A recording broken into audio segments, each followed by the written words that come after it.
In a world that's always racing forward, sometimes we need to slow down and reconnect. Connect genuinely, broaden your perspective, and share your passion. Bona fide dialogues, where authenticity, creativity, and passion merge.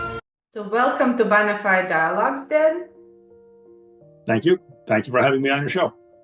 Dan Ortega is a seasoned marketing executive with extensive experience in introducing disruptive technologies, working with companies ranging from startups to Fortune 500 firms.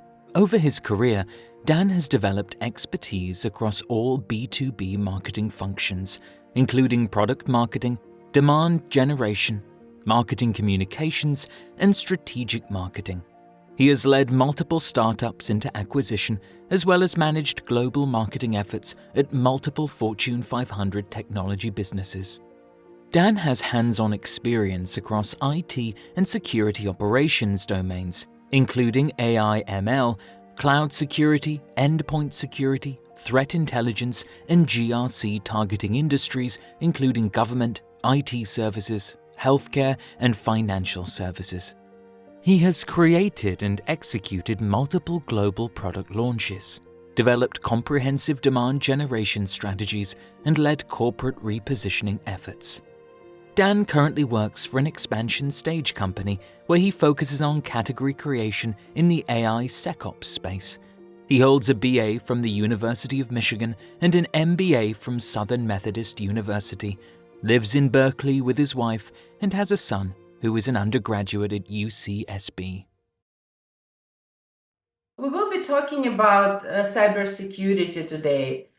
And it's a very hot topic, but it seems to me that we don't give it enough attention. This issue impacts everyone, individuals, companies of all sizes, governments, countries. So I think it's important to have these discussions. Well, the problem with cybersecurity is for a lot of people that it's something that happens to somebody else, right?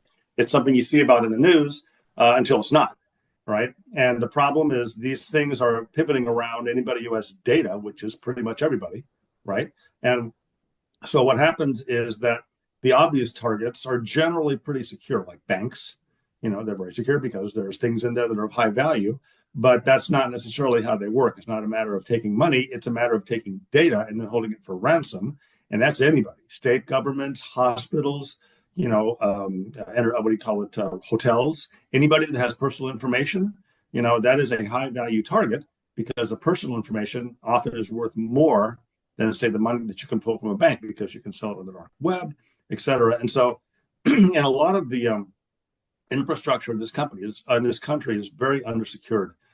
County governments, city governments, don't have the resources to put in place a cybersecurity infrastructure like, say, a big bank would, and they're just as vulnerable. And the threat actors can come in and they can shut down city governments. No tax revenues coming in, no parking fines being paid, which sounds good to some people, but ultimately it slows down the delivery of services to constituents. And that whole area is somebody was systematically working their way down the East Bay cities, Fremont, San Leandro, places like that. They're small and they're not well protected. And there's a lot of that. Small cities, there are, over 100,000 small cities, under population under 25,000 in the US. Most of them are not secured. So this is something that ultimately is going to affect everybody on one level or another. Interesting. When I think about cybersecurity, I think about it as a puzzle piece in this ecosystem of the information governance, along with privacy, e-discovery, data management, all these pieces interconnected and interdependent. And it seems to me that many companies focus on privacy today, on e-discovery tomorrow, on cybersecurity day after tomorrow. But you have to address all this systematically and on an ongoing basis. Right. The problem is most of this structure is siloed, right? So even within cybersecurity, you have threat intelligence, which is what's going on outside. You have security operations, which is what's going on inside. They have separate technology stacks. right? So threat intelligence, they use threat intelligence platforms, they use data feeds, and there's a whole bunch of varieties on that. The internal data, you have, security information management, orchestration, user identification and behavior. There's different technology pieces that all fit together into a stack. But security ops is one thing, threat intelligence is another. They're both part of the same framework. They don't normally exist as a single integrated unit. That is starting to change, but that's just within security. And then the other aspect of this is whenever there's a security incident, the manifestation of that incident is within IT infrastructure, right? A server gets breached or something happens on the periphery, and it's an IT problem that is started out from an external threat. So most of the time, this starts with a threat, right? Then the threat manifests itself in IT operations, but the IT operations is tracked by security operations, which effectively tracks your internal telemetry. Are we seeing a spike in behavior where we shouldn't be seeing a spike in behavior? Are we seeing a system suddenly slowing down for no apparent reason, right? So always the manifestation is within IT, and yet for some reason, security operations and IT operations, they exist as separate parallel systems. I can only think of one company that actually has a firm foot in each camp, right? One in IT and one in security, which is Splunk, that then got acquired by Cisco. So that model's changing. So it's one of those things where you're right, there's a lot of pieces. And then you have the regulators on top of that and governance and GRC. There's lots of different pieces that should fit together seamlessly. They don't quite yet, but I think they will. You're starting to see a lot of consolidation in the market. SIM vendors are starting to acquire smaller vendors in their space. And then when they get big enough, they get acquired by a large infrastructure provider. Splunk was on an acquisition spree for years, and then they got acquired by Cisco. So ultimately you end up getting swallowed by one of the big whales, if you do it right. And I think that is going to happen. And it changes the way these companies operate. Splunk as a cybersecurity vendor is different than Splunk as an operating division of Cisco, because Cisco has a different mandate.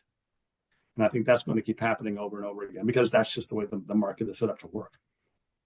Interesting. Let me ask you this. What are the primary drivers in cybersecurity now, and how do they affect non-security people? Sure.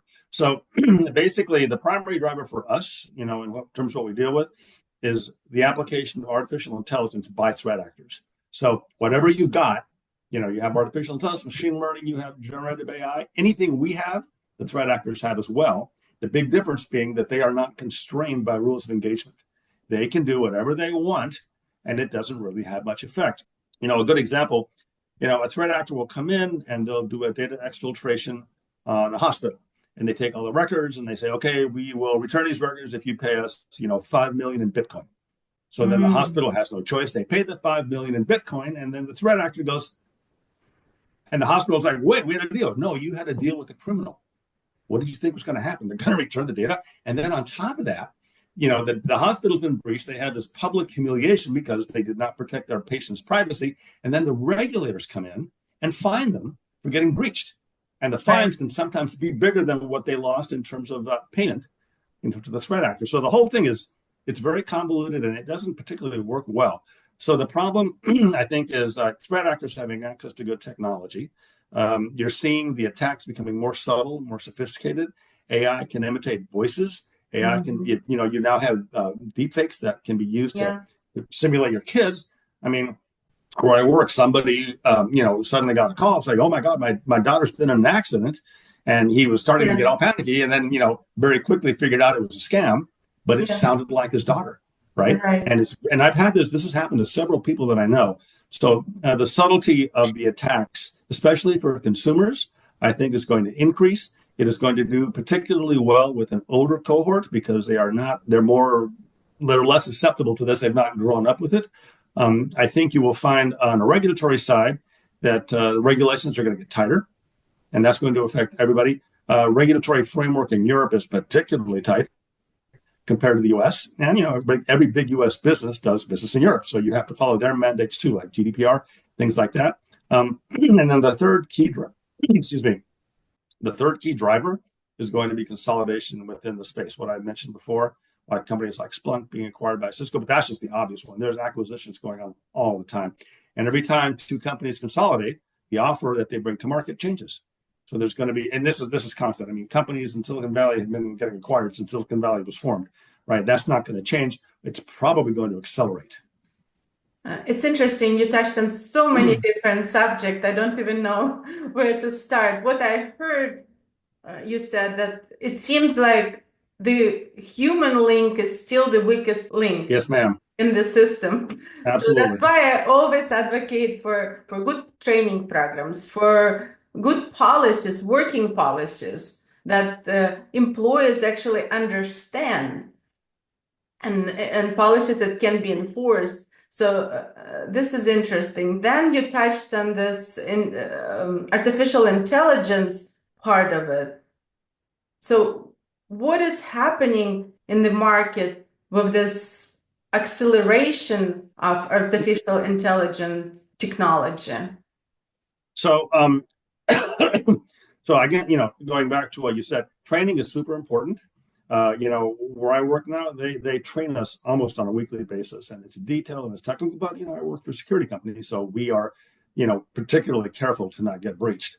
That's the worst possible scenario for a company like ours. So they're very good on training. But the problem, I think, is what if you don't work for a security company? What if you work for a coffee shop or a hotel or anything else that does not have security front and center? What if you're retired? People who are in their 70s and 80s are not going through security training. Why would they? But they're the ones who are getting targeted because they know they're not properly prepared. So the model itself, I think, is it works well in some areas, does not work very well in others, and that's how the market has always been. But in terms of AI, AI, as a subset of machine learning, that's been around forever. I mean, not forever, but it's been around for at least 2 decades. And this, back in the early 2000s, Amazon's processing, millions of transactions a minute. That's not a person, that's machine. That's machine learning using AI, early stages of it. This really only became kind of a widespread phenomenon when generative AI came out about 2 years ago, right? General public, Yeah, and it became popular because it's useful and it's easy to use. And any technology that is useful and easy to use is going to take off. And so the problem right now is, AI is in its early stages. And I've said this before when talking to other people, AI right now is in its infancy. What happens when it becomes a teenager, right? And the thing is that AI is progressing super fast, much faster than I think they had originally estimated. We're kind of all wrapped around generative AI as the execution model. And in fact, agentic AI is starting to surface now. OpenAI is already talking about introducing agentic AI out into the market probably this year with early tests. And the difference, I don't know if you're familiar with the difference, but generative is you ask a question, you get a response. Agentic is you give it an issue and it not only responds, it takes it several steps further. So it's like the difference between going to a generative solution and saying, I'm going to Amsterdam. Can you give me a 5-day itinerary of things to see and do, right? And they will do. They're very good at that. Agentic AI, well, you can say, I'm going to Amsterdam. I need you to make plane reservations, hotel reservations, restaurant reservations, get me tickets to go to a museum, charge to my credit card, do all of that. It's something that a travel agent would normally do, right? It's a much more complex, much more nuanced request. And that is what is starting to happen now. OpenAI is starting to test this out, and this is probably going to hit the market later on this year. And going to on vacation is one example, but you could also use this to write code. You could use it to build products. It's going to be very, very disruptive, I think, for the next couple of years, and then the market will adjust as it always has. The thing with AI, it's technology in general. I've been working in the space my whole career, and every couple of years, something big comes along and it changes everything. In the mid to late 90s, it was mobile technology. Suddenly you could take your phone with you. And then the internet came along, and then suddenly you had mobile internet. Then you had social media. Now you've got AI. These things literally flip the entire industry on its side. And you have to adjust fast. It happens all the time, right? So they're saying, oh my, this is the last one. No, this is just another sequence. In a couple of years, we're going to have quantum computing, and that's going to change everything again. So, this is just the model: continuous innovation, continuous change, and we have to adapt because we have no choice. As if we're talking about artificial intelligence and the way things can be automated, I think it's important to ask this question: are people going to lose jobs in the security space? It depends on the job. I think, you're seeing a lot of, the guys who run these big companies saying, well, we don't need mid-level coders anymore. Well, you think you don't, and then you do. So the problem right now is you can say, well, we're going to use, so the problem right now is you ask a question of ChatGPT and you get an answer. Is it the right answer? Right? There's a lot of hallucinations right now. I'm assuming that the software will start to correct itself and avoid that. But right now, every time I ask a question, I finish my question with cite your sources, right? You have to ask, where did you get this information? Because otherwise, the first time I did this, I asked a question, I got an answer, and I looked at it and I typed back in, where did this information come from? And the response was, I made it up. I'm like, you can't make this stuff up. Obviously, you can't do this. Well, sorry, don't apologize. Don't make it up. Right. So asking the, cite your sources question at the end, I think will help. But in terms of how it affects people Cybersecurity space.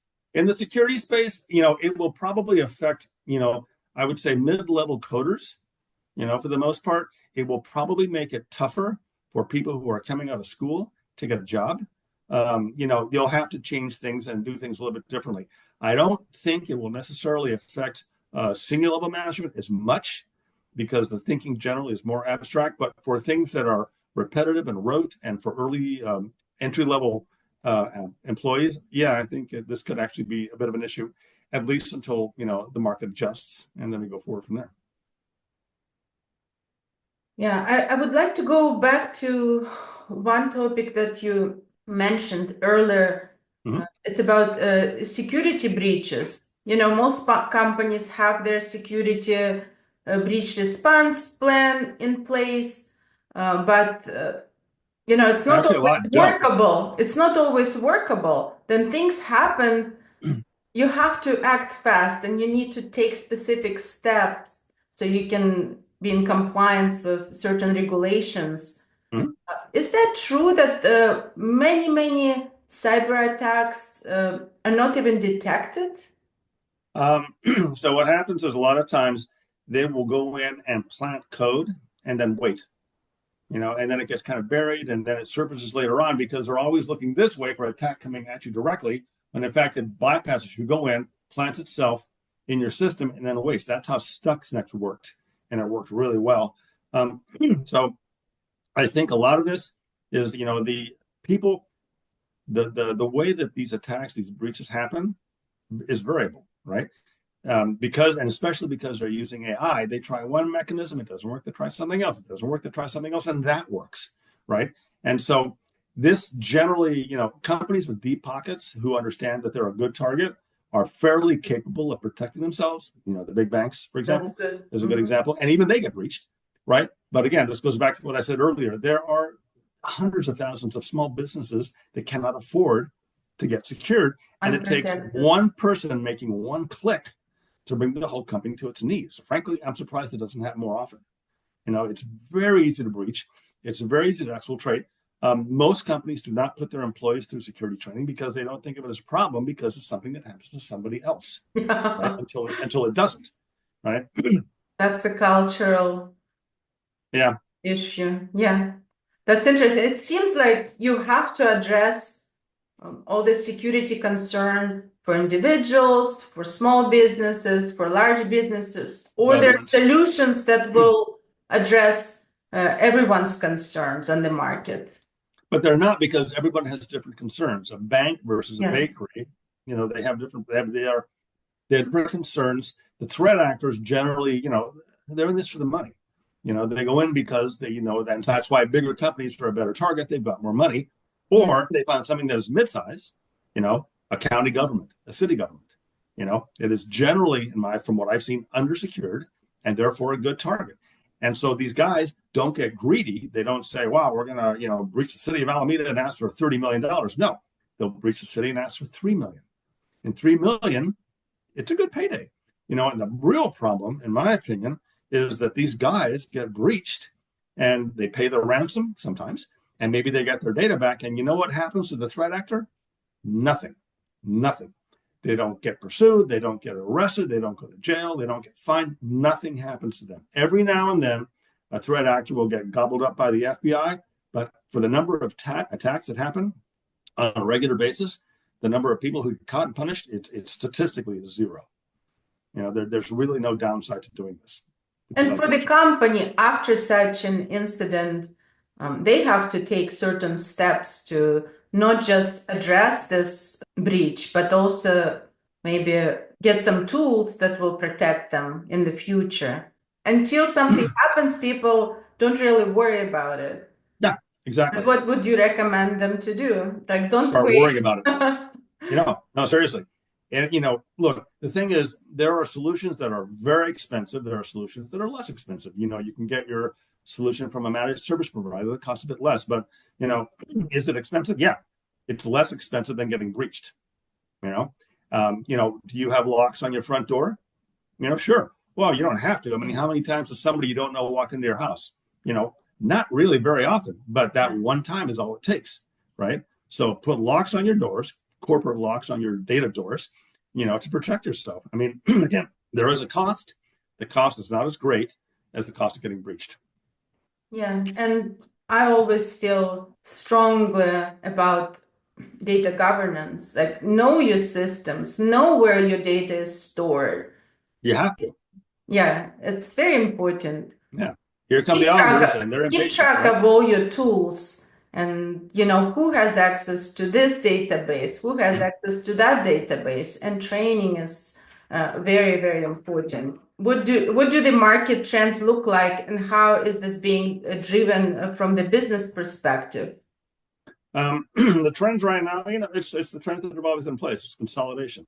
You come up with a good product, it gets traction in the market, and that particular product might address a gap and a bigger company is offering, and it's faster and easier for them to buy you than to build it themselves. That happens all the time. We're seeing security stacks right now consolidating. What used to be 5 or 6 separate products is now collapsing down to 2 or 3, right? And I like that a lot. From the company's perspective, then you work at the company and you have to deal with so many different tools that address this one address one concern, that one addresses another concern, and it also has to be customized for your specific company, and you have to work with your vendors on customizing those tools. So then I hear something like this that you just mentioned, that they're consolidating their tools and provide more options for their customers. I think it's great. So thank you. Sorry for interrupting you. I'm just, no, I think this is an extremely important topic. No, it's, again, what you touched on earlier, it's making the product easy to use, because if it's easy to use, it's going to get used more. The other thing that's happening now is by rolling artificial intelligence into like, for example, the user interface, right? So one of the problems right now is if you are an analyst and you are trying to query a system to get information on where is my attack surface exposed, you have to use query language. And the query language is fairly technical, and every vendor has their own query language, and the query languages are, fairly dense. If you're a software engineer, it's probably easy. If you're not, it's not, right? So what's happening now is that, you can use artificial intelligence variants like natural language processing, which means you can type in a regular English statement, which is then translated into a query language, and off you go. So what happens is making complex queries into a threat database generally required an experienced analyst, right? People who, there's levels, there's T1, T2, and T3. The T3s are people who've been there 15 years plus. They know what they're doing. The T1s are the people they generally hire out of college who are still moving up the training curve. But by applying natural language processing, which is an AI construct, into threat queries, this basically lets a T1 analyst perform at the level of a T3. Right? So suddenly your entry-level analysts are becoming much more productive because artificial intelligence is helping translate what they're saying into language that can be understood by the system, who's expecting query language, not natural language. So that basically bridges the two components. So that helps. Actually, it makes your analysts more productive. You can use AI to filter out the noise, focus on the signal. I mean, part of the problem right now is, your average firewall in a mid-sized company gets hit, like 1 million times a minute with incidents that are happening out there, most of which are just either harmless or fake. How do you know which ones to focus on? And AI can help you filter, prioritize, and then start to remediate. And if you do it correctly, not only remediate, but do it automatically. So, the ideal scenario is that you can stop a threat before it gets off the ground. But that generally requires a response that is measured in seconds, right? And prior to the introduction of AI, that response could take weeks or months, which is a long time to respond to a threat. And so that model is improving because security companies are applying AI to resolve these issues. The problem is that threat actors are also using AI to go in. So we are effectively in an AI arms race right now, between security companies and threat actors. And, I don't see any end of this anytime soon. But what are the biggest risks now? The biggest risk. Who would be most likely to be affected by those threats? I think, again, it's the larger entities that, so the part of the problem is, this requires budget, right? So state governments, county governments, local governments, to me, city governments are at risk. They are constrained politically in their budgets in terms of what they can spend and how they can spend it. And the problem is, if you don't get breached, you don't think there's a problem, right? So you don't want to spend money on it until suddenly you're breached, and people are like, why are you defend it? Well, we never had a problem. Well, guess what? Now you've got a problem, and that's going to become a much more expensive problem to deal with because you've been breached. So I think, and so the nice, convenient thing about government is it's generally a fairly regulated space. They can't do whatever they want, but once you convince them to do something, you have a model that can then be applied. So if we, for example, were to sell a security system to the state of California, we're in a very good position to sell to the state of Texas or the state of Maine or the state of Michigan. It doesn't really matter because the framework, it varies a little bit by state, but there's a lot of consistency across that entire domain. Same thing with county governments within a state. There's a lot of consistency. But from my point of view, from what I've seen, all of these things are under secured. They're under automated to begin with, and then under secured on top of that. But again, it's not their purview. If you are a security company and you sell to technology companies, they get it. That's why most startups get their traction by selling to technology companies, because you don't have to do a lot of explaining. People get it intuitively, but that's a bubble in a bubble. We work in Silicon Valley, we're inside California, a bubble within a bubble. But once you get outside of here, it's not like that in the rest of the country. People do not necessarily understand the technology, or they get misinformed by the media, or they ask ChatGPT, which is very easy to manipulate if you know how to go in and poison the data set. So these people are, in my opinion, not particularly well prepared. And it's unfortunate, but they learn the hard way. How about the tools in the security space? Is it very competitive? Oh, yeah, very much so. Yeah. Maybe you can give us good advice on how to find a good tool. Who can you trust? Yeah. So basically, I think the right way to approach this, and this is a bit of a shift for most technology companies, is when you go in, don't talk about yourself, don't talk about your product, don't talk about your technology or your solutions. What you want to do is, like, for example, when you go to a doctor, because you're having a problem, and the doctor does not walk into the office and say, "Hi, I'm John, and I went to a Harvard Medical School and have a doctorate, and from John Hopkins, et cetera." That's not what they say.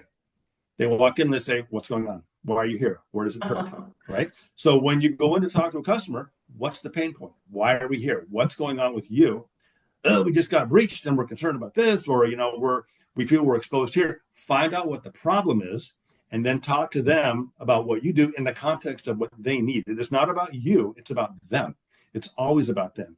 It's basically, this is an older model, but it's basically business solution selling. Don't go in and talk about your features. Nobody cares about your features. There's that old saying, nobody needs a 3/4 inch drill bit. They need a 3/4 inch hole, right? So basically sell them what they need. The problem, sometimes people don't know they need it, because yes, that is also true. They do not understand the issue. Yeah. So then you get into a consultative approach. Convenience about cybersecurity is the narrative writes itself every day. Every day somebody gets breached. Every day somebody gets spanked very publicly. So the model work. We don't have to convince somebody that this is a problem. They know it's a problem. They may not think it happens to them, but it will, because it's going to happen to everybody. And this is both a business play and a consumer play, right? And the consumer space is even bigger because most of these people are not trained and they're never going to get trained, and they're easy targets. Again, the older cohort is a particularly vulnerable target, in my opinion. The problem right now is everybody has access to really powerful technology. Your phone, your PC, the amount of power that's there, the amount you can do with that, it's huge, right? But it's not particularly regulated and it's not particularly secured. And you have retirees who might have, millions of dollars in their accounts that are accessible if you can get them to click on one thing. So you're talking about all these risks, and that sounds scary. So It is. let's talk about solutions. As a consumer, what steps should we take? Or as a small business owner, what should you do? I think as a small business owner, you want to look at a managed service provider. People who can provide this for you, not as an individual, they run it as a service, and there's other companies that will work. It's not as expensive as buying standalone solutions. It works pretty well. It's not as strong as what you would get if you were prepared to write a 7 or 8 figure check, but it will keep you more secure than you are. I think for consumers, there's all kinds of security solutions you can put on your laptop, you can put on your mobile device, and the big security vendors, the other thing, so look at putting security on your phone, on your laptop, McAfee or something like that. Get a VPN, that basically kind of protects you from getting hit as your data is in transit. And the VPNs don't cost that much. There's lots of companies that sell consumer grade security technology. It's just that most people don't bother until it's too late. Don't learn the hard way, learn the easy way. This is a very dense, very complex space, right? There's lots of technologies. It's all stacked together. The technologies are all changing. This was complex before AI came along. Yeah. Right. And this is super disruptive. I mean, you keep saying, mobility disruptive or social media disruptive with AI. This is next level disruptive. And I believe that is going to be the trend. The next thing to hit when you pair quantum computing with artificial intelligence, watch what happens then. I mean, there's an even bigger change that's going to hit the market probably within the next 2 to 3 years. All right. So what we're going through right now, this is just a warm up for what's about to hit. In terms of how we execute marketing within cybersecurity, again, this comes back down to it's not about us. It's not about the features. It's about what the end user needs, right? And so the problem is the target market basically has 2 components. There is the technical component. How does this technology fit into my existing stack? What they call a reference architecture. I've got all this technology. You want to bring in something new. How does this fit in with what I already have in place? What is the reference architecture if you want to execute? And that's one thing. So it's a technical conversation. You basically have to talk to 3 different levels. There's the C-level chief information security officer, and they're basically a business person. Then you have the operational level, like VP of security operations. They are more interested in how this all works from a technology stack point of view. And then below that, you have the actual analysts who use the product on a day-to-day basis, who are going to be looking at how easy is this to use? How well documented is this? Is there a community that can support me as I'm working my way up the learning curve? So you've got 3 different levels of concerns that you have to address. And then separate from that, at some point— And as a marketing professional, you have to have all these conversations, right? Interesting. You have to message to all 3 levels. So basically you have 3 different personas with 3 different levels of needs. Separate from that, ultimately, security is about making sure that the business has continuity. So it's a business decision. So you also have to then couch this in business language. How does this help me make more money? How does it help me protect my customers? I have a budget of X. Will this fit within my budget? So you've got to be able to address business issues as well as technical issues. So I said it's a very complex sale. Piece of it. Yeah, and we're not the only ones doing this, right? So from my point of view, from a marketing point of view, this always starts with who are you talking to, and what are you going to say? Who is your target persona, and what is the messaging and positioning that you have to get their attention? Once you have that figured out, everything else is just execution, whether it's a blog or a white paper or a webinar or going to a trade show. Doesn't matter, because you know who you're talking to and you know what you have to say. Everything after that is just a variation in media format. So that's, and if you have a good product, then it's probably easier to market. Does make it easier. Yeah. Yeah. Having a good product helps. So And, I've been lucky in that, where I'm working now, we have very strong products. And again, the demand basically generates itself every time somebody gets breached, which is every single day. It just kind of reminds people that this stuff is really important. And sometimes companies can say, no, we already have some tool in place. And Yeah. you clearly see that that tool is lacking some capabilities. How do you go about it? Well, You so want them to switch to your oh, product. that's easy. So when we walk into a customer or a prospect, we generally find consistent security infrastructure. There's a few big vendors, and the bigger companies all tend to stabilize around one vendor, and we do a bake-off. Let's put yours up against ours. Let's do a query search into a database to see where you're at risk. And so, because of the way we have put our products together, we can basically run a query search against petabytes of data in seconds, right? The legacy vendors, it takes them, they will basically time out after they hit 1 or 2 gigs, which is a far cry from 1 or 2 petabytes. Or, for example, they cannot go back in their database looking more than 90 days. We can go back 7 years. So, when we do a comparison, we always come out better. It's better technology. Yeah. You don't so that takes care. You can just show, right? Yeah, it's show. This is not marketing guys saying, look how cool we are. Look at the products side by side. And that is very compelling from a technical point of view. And then, we can come in and say, oh, and by the way, we cost half as much as what you're currently paying. So a lot of these companies, they deal with big legacy vendors whose solutions are very expensive and they're under cost constraints. They need the security, but they can't afford to write checks that big. So we come in with a better solution at a lower price point, and it works. It works really well. The trick is just getting your foot in the door. So you spend a lot of time, But you have been working in this industry for many, many years. Yep. That's so what makes my job easier is that the execs where I work have figured this out. They are hiring skilled, experienced people who know what they're doing, and the team works well together. So being surrounded by smart people, Silicon Valley, smartest people out there, right? And the people that I work with now, they're super duper focused and they know exactly what they're doing, and it works well. The team works collaboratively, and we're getting good results. That's great. I wanted my listeners to get to know you as a person. I know that marketing, cybersecurity, these are some of your passions, but you're also interested in art, and you're doing sculpture. Oh, Is this something new? I've been painting for years. I have a website that has most of my artwork on it, danortega.art. But it's fun. It's hobby. You can see some of the stuff, behind me. That's all stuff that I've done over the years. What I like about painting is that it basically makes your brain rewire itself. Because you spend all day dealing with technical topics that are dense and complicated, and your brain works a certain way. And then at the end of the day, I stop, I set that aside, and I grab a paintbrush and I start painting, and you can literally feel your brain rewiring itself. It's really cool. The sculptures, I've done sculptures in the past, mostly because I like working with power tools. Oh my God, we like power tools. There are times sculptures? I have one in the living room, but it's too big to.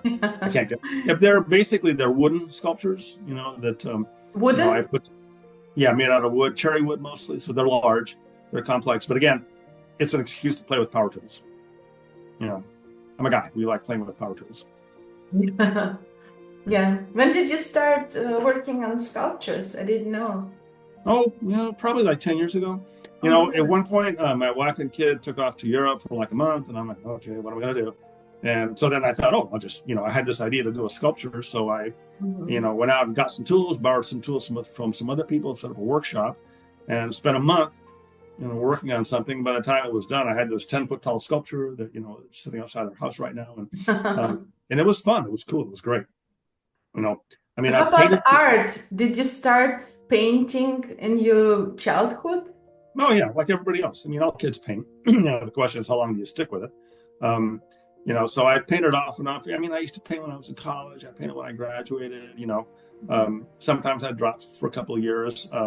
Then when when COVID hit, and suddenly everything changed, I started painting again because what else are you going to do? And it's again, it's fun, it's interesting. I'm not pushing as hard as I probably should be on commercializing it, but eventually I will. It's just right now I like painting. The only thing that makes me hesitate about commercializing it is if I start to commercialize it, then it becomes a job. And a job is not the same thing as something that you do for fun. Right. And how would you describe the style of your art? It's contemporary style, and I see it's I call it surrealist. Surrealism. Surrealism. Yeah, mostly. But it seems like you have different styles. I look at your website, very beautiful art. It evolved. The thing is, I do something, I'll do 4 or 5 paintings, and I'm like, oh, okay. And then the painting starts to evolve, and then suddenly something else comes in from the side. And so, the thing I'm working on now are more like portraits, of people. As you can see this. Oh, this is very impressive. Yeah, it's a portrait of my kid, right? And so you try to work along. The thing is, I don't want to do a traditional portrait that looks like something you see place else. I want to do something weird. It's like some castles. Yeah. Is there some meaning to it? I was working on I'm writing a book, and this particular thing was an illustration of one little incident that happened in the book that I thought was kind of fun to try and illustrate. But, I prefer portraits that look weird, like Egon Schiele, did a self-portrait that is one of the coolest self-portraits I've ever seen. Not flattering. You don't. If you want a flattering picture, go put on makeup and have your hair blow in the wind with a fan. To me, it's more interesting to do something kind of edgy.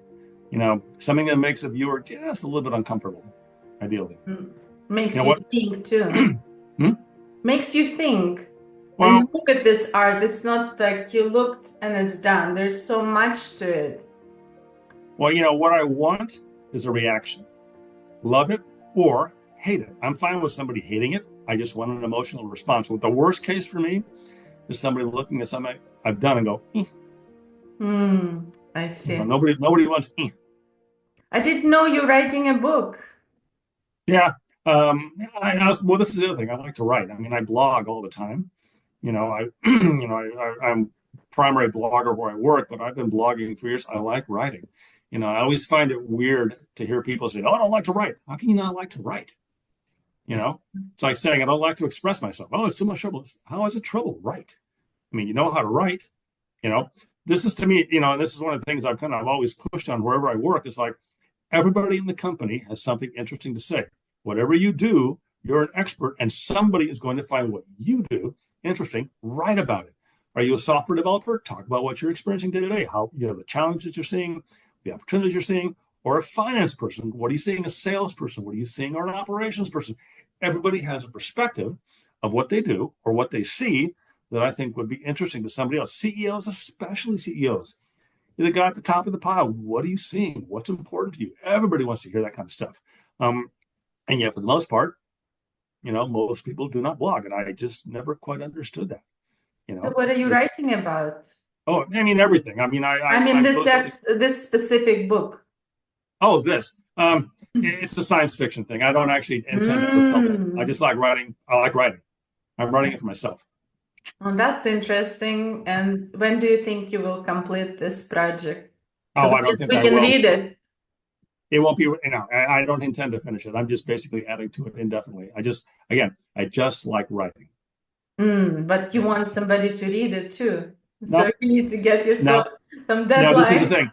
I don't care if anybody reads it. I don't intend to publish it. I don't intend to have it read. I just like writing. This is for me, But again, the painting was just sort of like, what would that look like? And then, I kind of start putting it together, and this is what you ended up with. So, and I liked the way it came out. So, right now I'm in that kind of groove. I'll probably do another 5 or 6 paintings like this and then shift to something else. Very interesting. It's impressive. Then I think about interesting people. Like I worked many, many years in the legal field. And then you start talking to people. Somebody's playing guitar, somebody's writing a book. And I always love to learn more about that part of their life, Yes, you're always the surprised. creative part of their Yeah. lives. Yeah. Yeah. That's amazing. And I remember that you have a collection of masks. Mhm. I love learning about collections. I I can give collect, you, yeah, I collect coins, and I also collect books signed by authors. I have oh, a wonderful collection. And I know you have this impressive collection of masks. If you could talk a little bit about it, maybe show us a couple of your favorites. well, I actually pulled one off the wall so I can show you. Basically, the masks are Mexican dance masks. And so these are things that have been in use before, the Spaniards, the Christians arrived and started converting them. So uh, the native Mexican, Aztec, for lack of a better term, culture is basically anthropomorphic and polytheistic, right? So polytheistic, lots of gods. God of the rain, God of the moon, God of the sun, God of the rivers, God of the harvest, God of the whatever, right? And anthropomorphic means they associate natural elements with gods, right? Mhm. So effectively what happens is, unlike, the Christian religious model, where there's a good God and then the devil, so good and evil are two distinct entities. It doesn't work like that with this culture. It's one God, and they're either in a good mood or a bad mood. And if Oh, they're in a good mood, the sun is shining and you get good harvest and everybody's cool. If they're in a bad mood, you get flooding or droughts or whatever, right? So same God controls the entire spectrum of behavior. So what they do is the tribes have their religiously, or the shaman, try to communicate with the God to try and convince the good side to take over the bad side. And, basically they're trying to get their gods to be cool, right? And yeah. so the shaman will then, take a hallucinogenic, usually peyote, that seems to be the drug of choice down there, and they go into a trance, and then they use the mask, like this one, which Mhm. they then Wow. use to communicate with the god. So this thing has a person, it has a fox down here at the bottom, it's got a angel face with wings at the top, but they combine different elements into the mask depending on what the purpose of the mask is. Are you talking to the god of the rivers? Are you talking to the god of the sun? Talking to the god of the harvest or the god of the hunt? Depending on who you want to talk to, the mask then combines those elements so that the shaman can go ahead and talk to the god and convince him Yeah. to be cool. So basically, what this is a graphic user interface for a shaman talking to a god. It's God interface, effectively, How right? old is this mask? This You particular know? one's probably about 100 years old. Wow.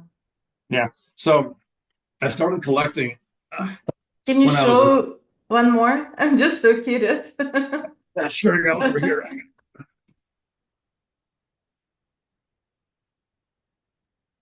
One's a little bit bigger. Oh, wow. They're kind of a little bit scary, no? Yeah, no, I've got some that are actually quite huge, but I started collecting these in college, and Mhm. they were actually, for a while I could find them all over the place, but then they became popular, and then they Mhm. became exceedingly hard to find. So I was able to pick up a collection of maybe 35 or 40, and then suddenly gone. They're just, you can still buy masks, but as So some guy you sitting on the travel to street. Mexico and Oh find yeah. masks and online, or No. It's all, you have to go there. I mean, you have to I don't. go? You don't. I've given up on finding them. You can't buy this stuff online. Before it wasn't. You'd have to go. You fly to Mexico City, then you get on a car, you drive up into the mountains, to a small village, and then you can find them. Um, and people at that point were willing to sell them, for a reasonably good price. But again, probably probably like the late '80s, the prices just shot through the roof because they were hard to find.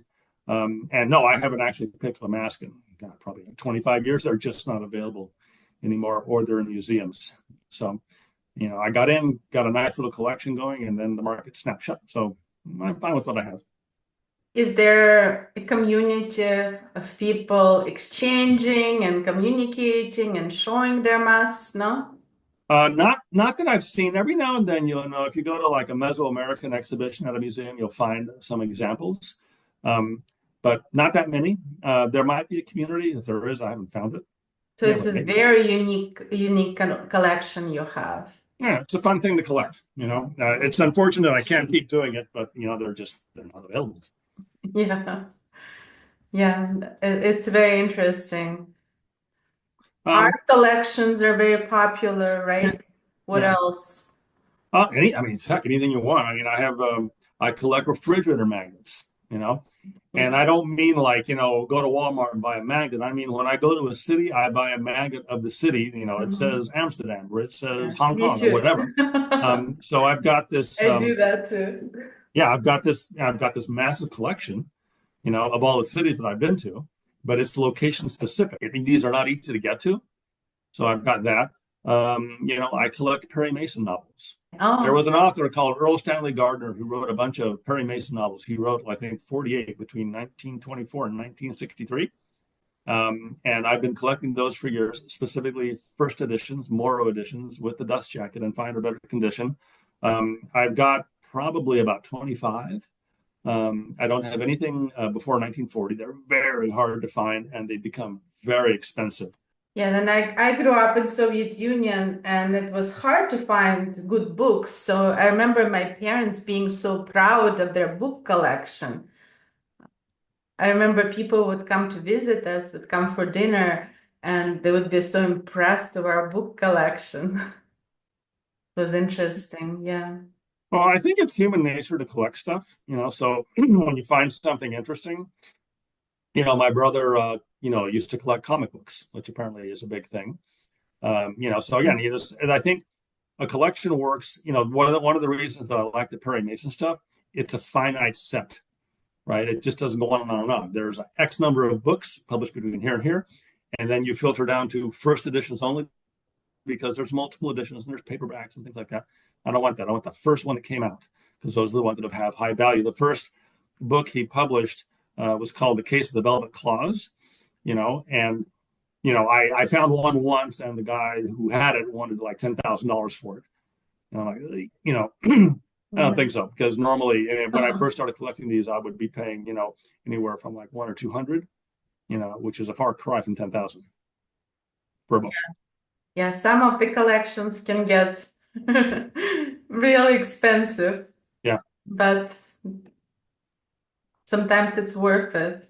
Oh, I still keep my eyes open. I mean, every now and then you stumble across something. You might find something at a garage sale, Mm, and people yeah. have something for sale. They don't realize what it is. And I'm like, okay, for $2, I'll take that off your hands. Great, thank you, bye.